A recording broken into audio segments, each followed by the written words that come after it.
for us, architecture is all about taking these opportunities and making the most of them. And this is even more relevant now that we are also focused on the climate emergency.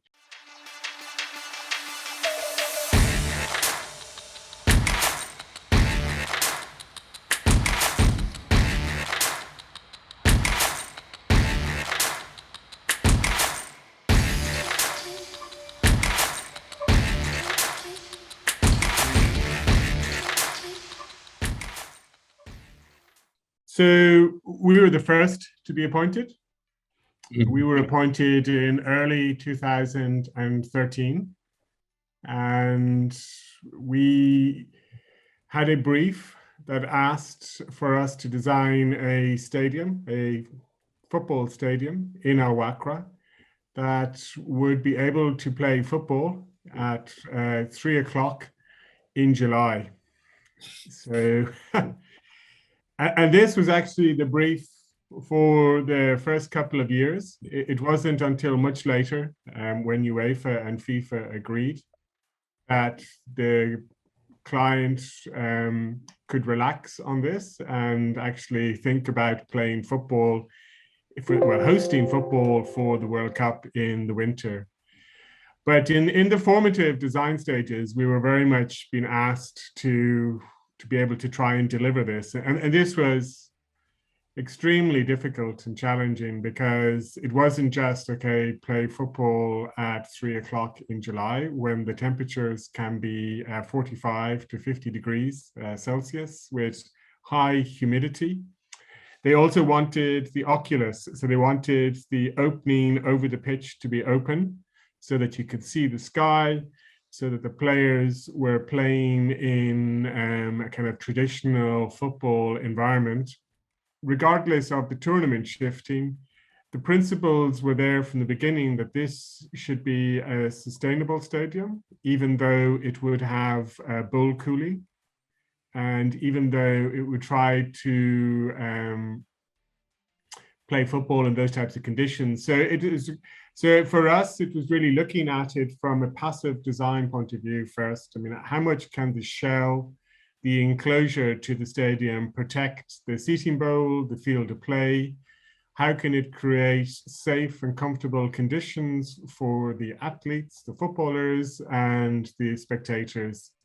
And how could you do that in a way that was also representative of their culture? I think what was a very clear brief requirement for us was to respond to the context.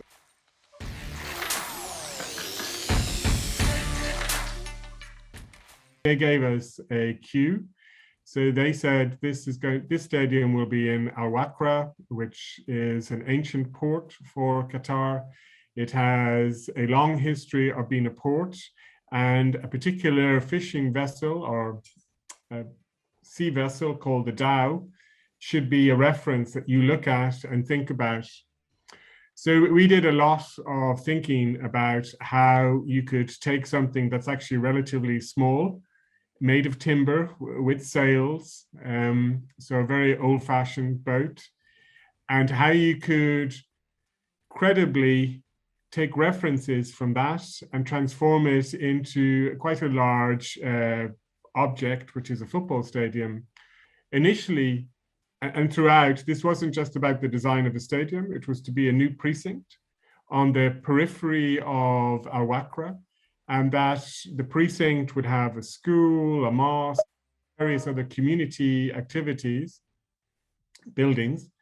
And so that we weren't just going to build a stadium, but we were going to build a precinct which would then allow the city to grow around it as it is growing in this direction. And I think that the beginning for us was to look at, combined with this idea that you have a capacity, a seating capacity for the World Cup, for the tournament of 45, but then you reduce it to 20, but you leave after the tournament, because this is all they want. So the idea for us in the initial stages was, well, shouldn't we combine these two ideas? Shouldn't we bring the precinct, because you have all of this roof volume that you're going to create for the 45, and then you're going to have to take the seats out. this creates an interesting opportunity to actually reuse the interior of the stadium as part of the precinct. This didn't work out for a lot of valid reasons, because it's quite complex in terms of the whole management and delivery. But what remained as an idea was the idea of the expression of the collective. And stadiums are always about the collective. They're about the congregation. They're about coming together to create memories, to create harmony, and bringing people to celebrate and enjoy a spectacle.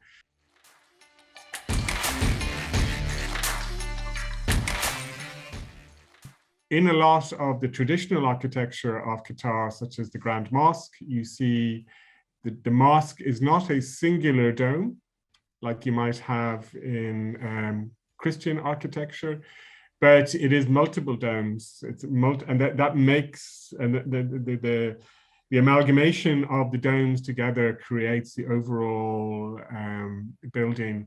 And it's the same actually in more contemporary takes, that there is a very nice post office in Qatar, which is a pyramid of arches. And so for us, this idea of the collective, of not a single gesture, but somehow you make the form of the building through discrete elements that come together, was a kind of reoccurring theme for us. And that also played into the idea of it could be a collection of dhows, because we made them in a kind of both like shape, but quite abstracted. And we started to play with this, that you could make the roof out of multiple holes connected together. And then we started to elaborate that, that not only would they be representative in a kind of almost abstracted, figurative sense of the boat, but they would start to represent landscapes, such as the lines you get across the sand dunes when the wind just gently blows it, or the trail. So we introduced these pleats. They had very good functional reasons, because you get a lot of sandstorms in Qatar.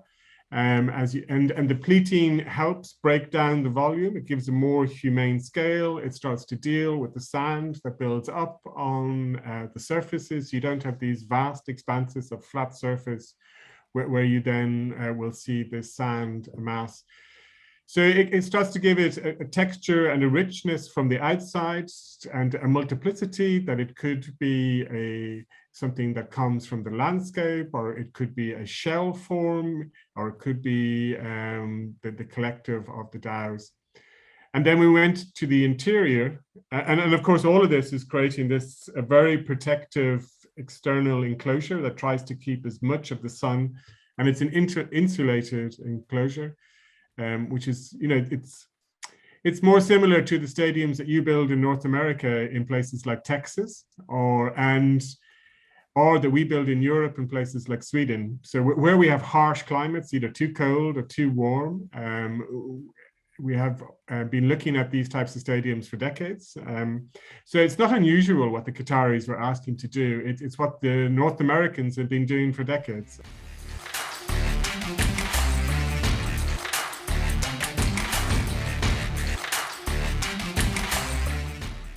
Well, I think the best of stadiums, they have to have relevance. I mean, they have to be able to speak to their context and the culture within which they sit. And it's not some kind of techno fantasy or anything like that. They need to be contemporary. They need to be of their time, like all good architecture is. So there is a degree of innovation and trying to, and looking at what your peers have done and what works, but pushing on from it. I mean, you're not going to create something unique if you just repeat what somebody else has done or what you yourself has done. And it needs to be unique because it's such a huge investment. It is the idea of being able to look at references and distill them into a building form that then becomes credible. It's not literal representation or literal figurative sculptural elements, or it's not sculpture for the sake of it. It's all about the fact that these are large entity buildings. They're very big. They're going to sit on the horizon.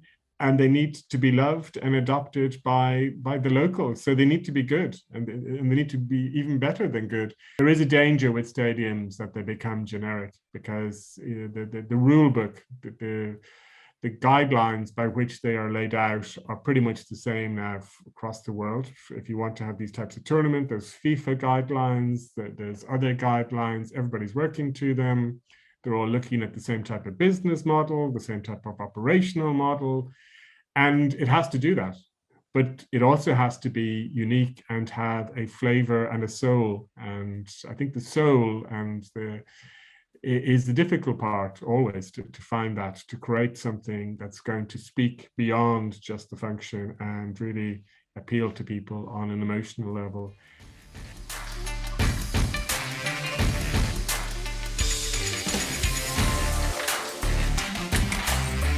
It's well known that if you play in a stadium where there's a certain distance from the spectators, the players don't feel the pressure as much.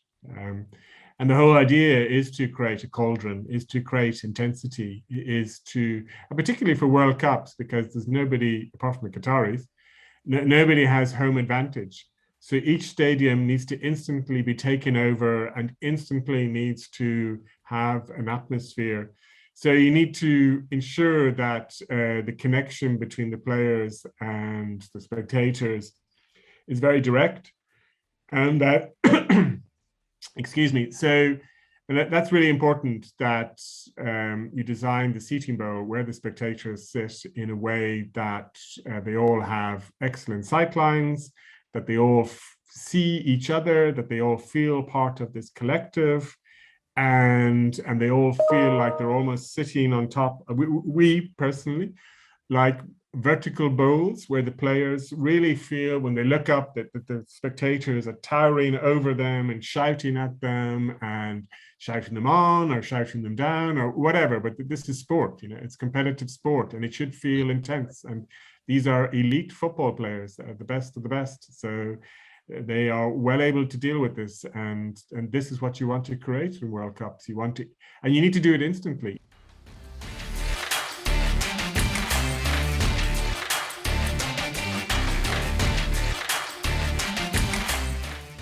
Well, all of the upper tier, which would be dismantled and shipped to another location, was designed on a modular basis. And it was designed on the basis that it could fit into shipping containers, and that it could then, and it was also designed on a kind of an orthogonal layout that could be reconfigured into orthogonal arrangements for a variety of different field of plays. And we came across this problem actually when we did the aquatics, because we had the same initial ideas. Okay, it's modular, the temporary seating, but the particularities of the form were such, and the site, that a lot of irregular seating arrangements came out of it, and that made it difficult to use all of the components afterwards. In the end, I think this also got compromised in our Wakrah or Al Janoub, because the contractor in the design and build reduced the volume to save money.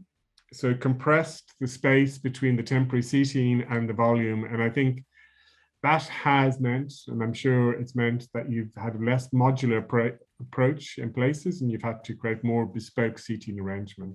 The key for Al Janoub is then you're left with half of the volume, which gives you an atmosphere problem, because you have this large cavernous space above your 20,000 seats.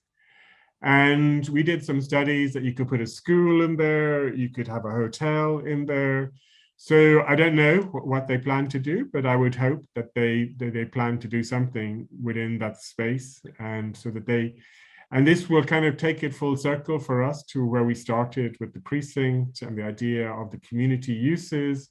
And it's a good idea for a stadium, because stadiums only have, I don't know, they only have limited usage throughout the year, maybe 30 matches.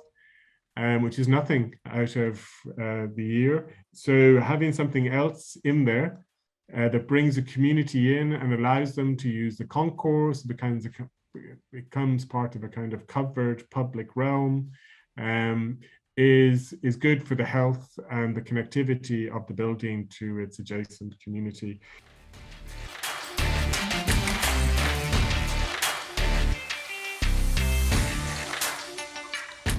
We brought in engineers that we know from Germany who have done a lot of innovation in operable roofs, using, and not the kind of very, I will say heavy, but in North America, if you look at Texas, the AT&T Stadium, it's moving huge insulated panels, which is very good reasons. But what we were looking at doing is doing something much more lightweight and almost continuing the dhow and the sail reference to use a fabric, a tensile fabric, and to be able to pull it out and fold it back up to create a closed oculus over the field of play during the summer. The overall principle is, I guess, along the central line, there's an axis. I mean, there's two key axes, and it's mirrored in all four quadrants.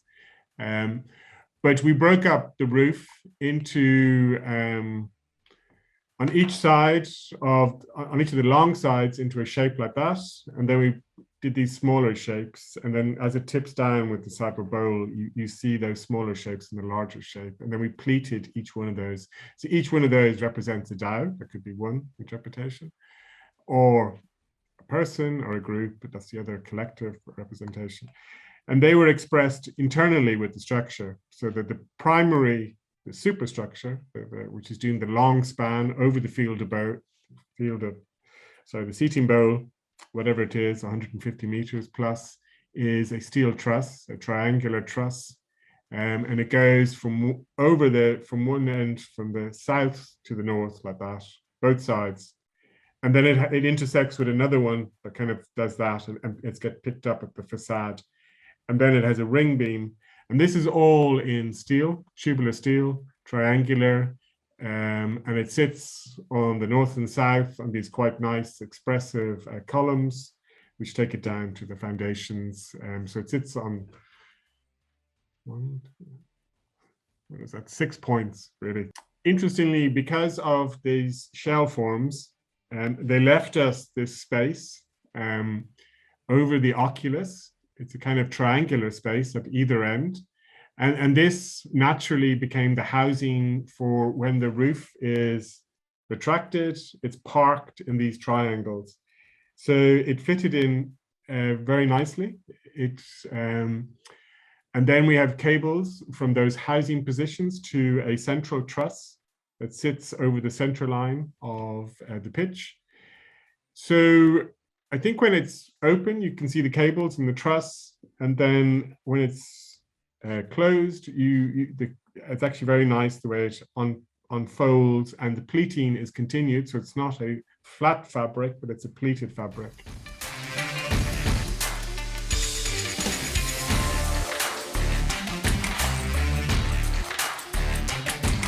So we were involved in the early design stages up to design development, and then it went on a design and build contract. So it went through a whole journey with other designers and contractors. Yeah, no, I think we are very happy with how it turned out. I mean, it is very literal to how we left it.